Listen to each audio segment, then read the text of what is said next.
What's up guys, Barbarian or Bust here today with the update to Rend Rupture. Let's do Infernal Horde Tier 7.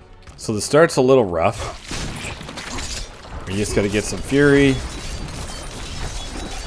Then once you get some Fury going, then things get a little better.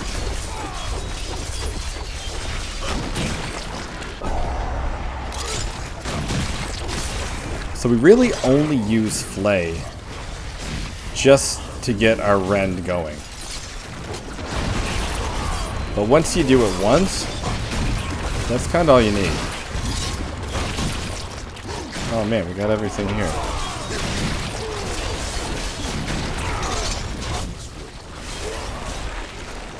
Okay, what's here? Let's get some ether, huh?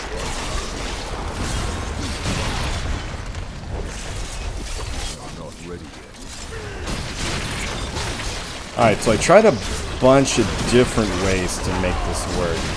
This did seem to be about the best one. We actually do take out Accelerate, which kind of hurts a little bit, because I really love that aspect. But if it's not going to work, it's not going to work.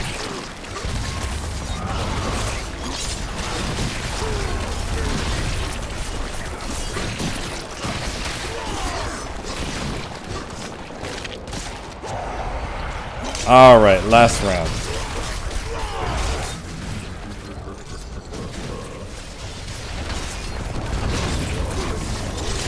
Oh man, these ether masses.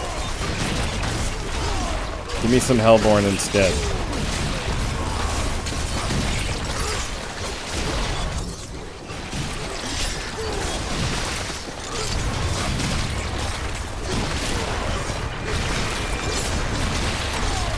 Okay, here we go.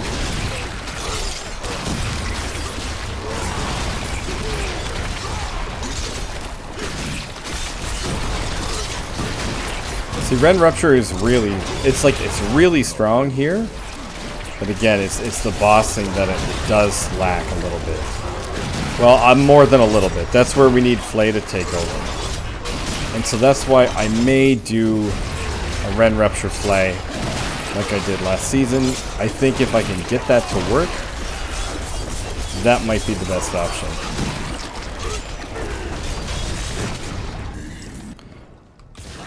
With the council fight, you want to try to hit one as much as possible. Try to kill them one at a time. Sometimes it's not possible though, and you got to kind of go back and forth between a couple.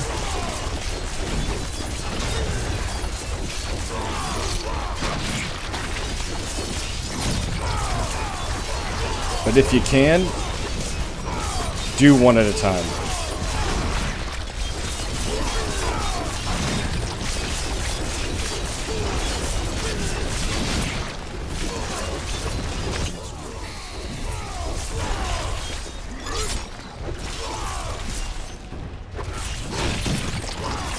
So this guy in the middle, he's going to be a little tough. Because he has the...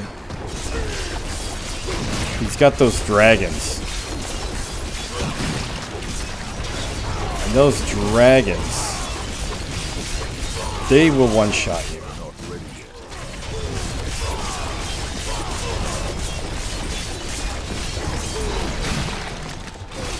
So when the dragons aren't there, we're going to go for him. And when he doesn't have a little buddy.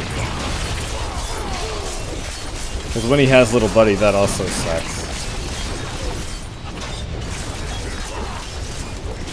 Okay, the dragons are up, so we're not even going to go near them. We're just going to go with this guy here.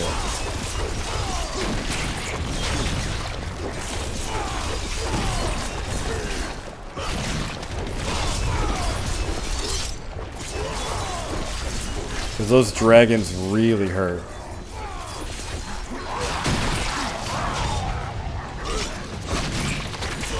This guy's down for a minute. We're going to focus on him. We're going to go back to this guy. Dragons are up, so we want to get out of the way there. See, those dragons hurt a lot. Now this guy's down. While he's down, you want to get him.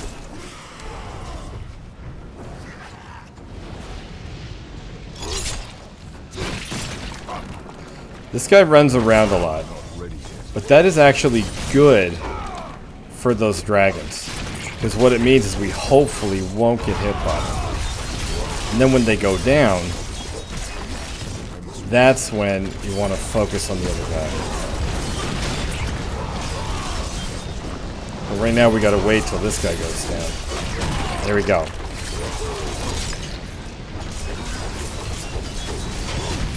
So we're gonna focus on him until these dragons reappear.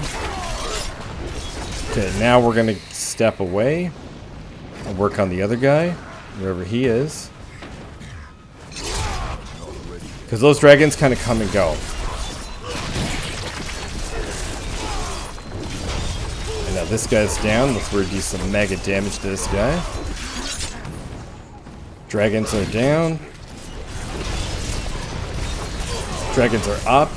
They will one-shot you, because all of them together.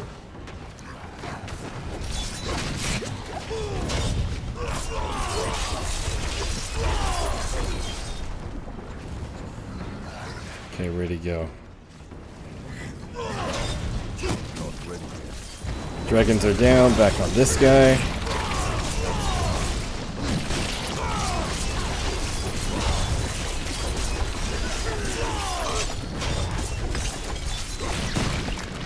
Try to focus on the Wanton's Ruptures if you can.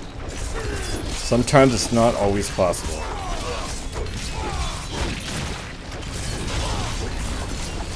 So as you see, this boss fight is a little bit lengthy. Okay, that guy just summoned those dragons again, so now we're going to focus on the other dude.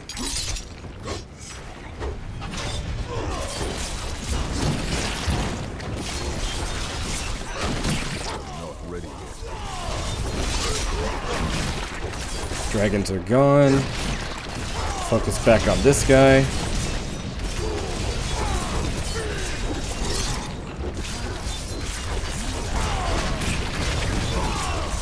It's all about the dragons, man.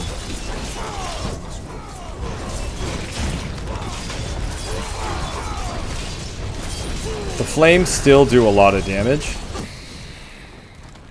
But because there's like 3 or 4 of the dragons, they'll just kill you every time.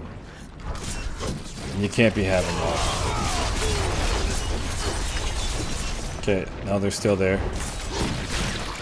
But as soon as they're down, that's when you want to attack that guy. See, they're down. Now he's got a friend. So that's a little tough, I'm not gonna lie. This guy's a little rough.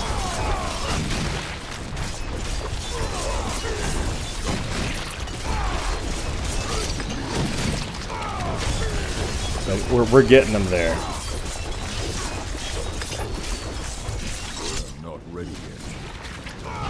Even though the other flame guy was staggered, it's more important to take this guy down. See, because here comes... Okay, more of these guys. And there's the dragons. So now, we're going to focus on Mr. Flame. Where's he at? There he is.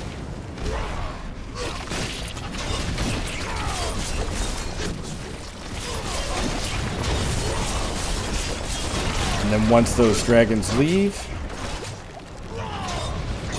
like they just did, focus on him again.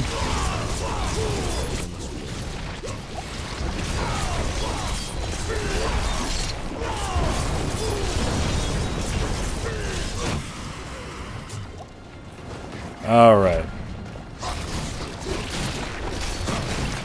Go back to this guy.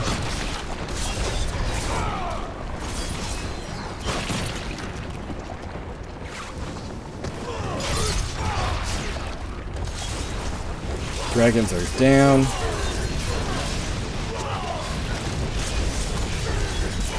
This guy's almost dead.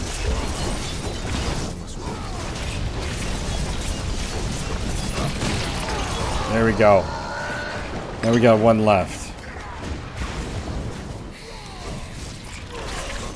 Now the dragons are a little bit easier because this guy runs around so much, the dragons are not going to hit you as often.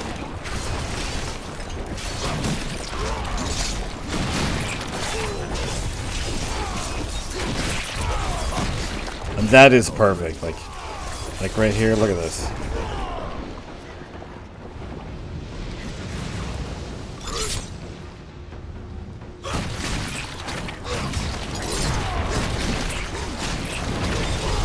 Okay, so now we just gotta worry about using our Wanton's Rupture on him. Walk around. Get after him. Try not to get hit by things.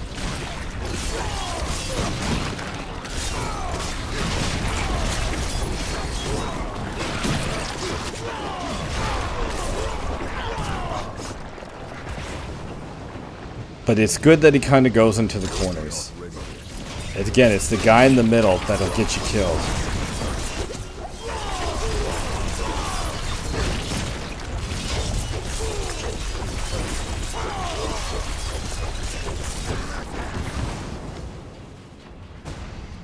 See that? Yeah, again. You gotta watch out for those guys.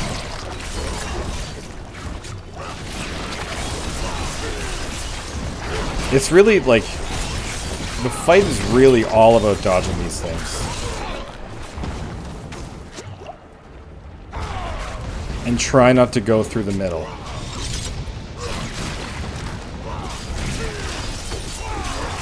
Because the more we can actually stand still and get him in our little blood pool, the better we are.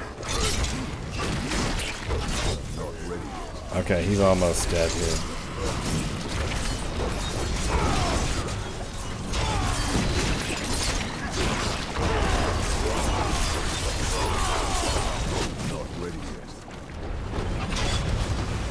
Okay. And he's dead.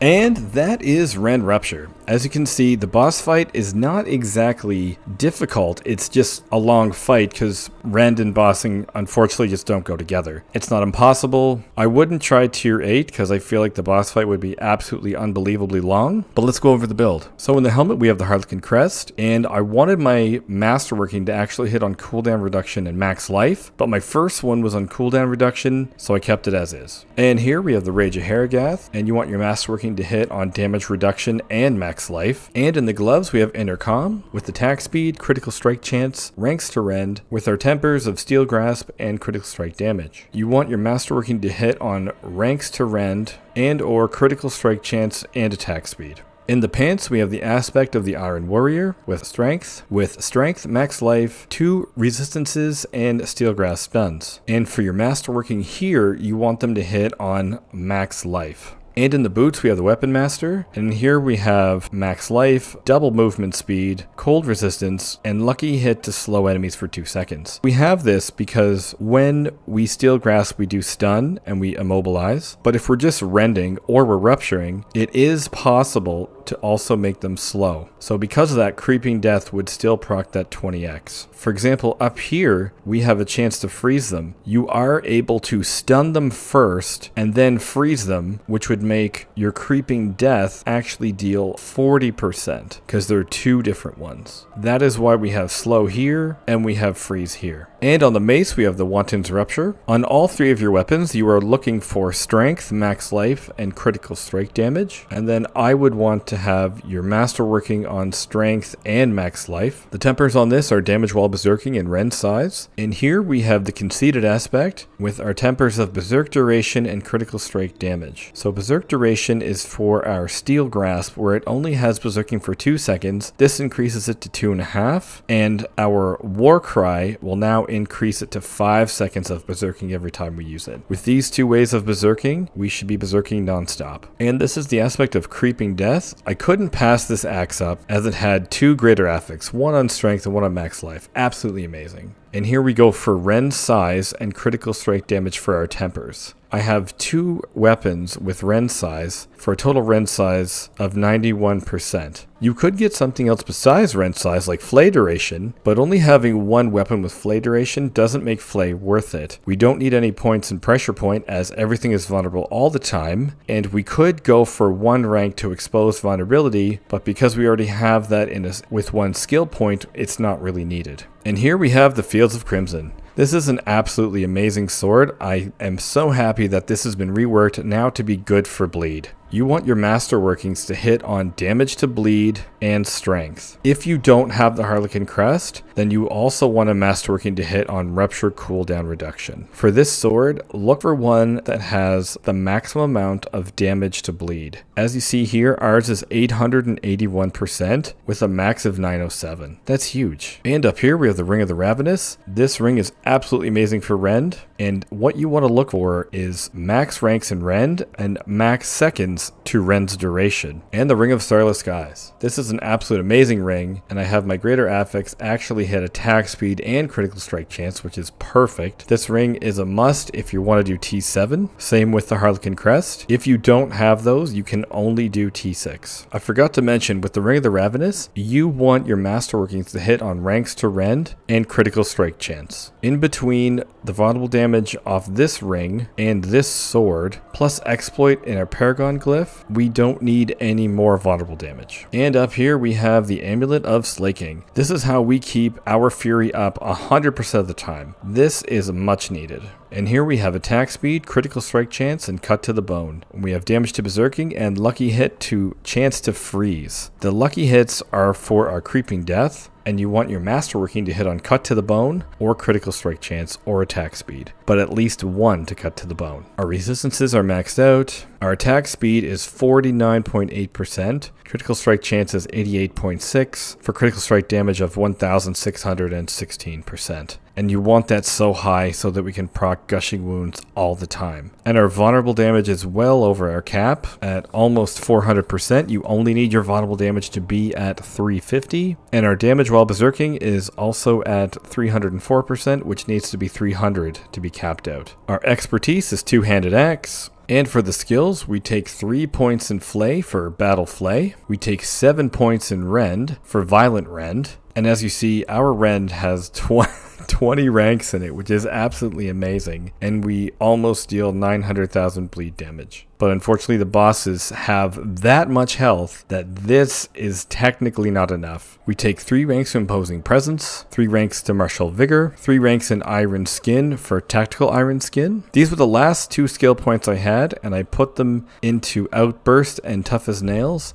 so that if any enemy hits us, they are bleeding, and then we proc the damage reduction from Rage of Harrogath. We take 3 ranks into Swiftness, 3 ranks into Aggressive Resistance, 3 ranks into Booming Voice, 3 ranks into Warcry, into Power Warcry. We take 3 ranks into Pit Fighter as everything is close, 3 ranks into Slaying Strike. We take 1 rank into Expose Vulnerability so that literally everything is vulnerable 100% of the time, which will always proc our Cut to the Bone. We take 3 ranks into Rupture for Warrior's Rupture. We take 1 rank into Hamstring to get 3 ranks into Cut to the Bone. And Cut to the Bone is another way to scale your bleeding damage, so make sure you get this on an amulet. And we take 3 ranks into Steel Grasp, into Fighter Steel Grasp. We take 3 ranks into Heavy Handed as we use our 2-handed sword. We take 1 rank into Tempered Fury, into 3 ranks into Invigorating Fury, just so we can get some life while we use our Rend. And our key passive is Gushing Wounds. Gushing Wounds is still the best option for a bleed build, but because they did nerf it, it is not as good as Season 4, but you still want to make sure you are able to stack as much critical strike chance and critical strike damage as possible.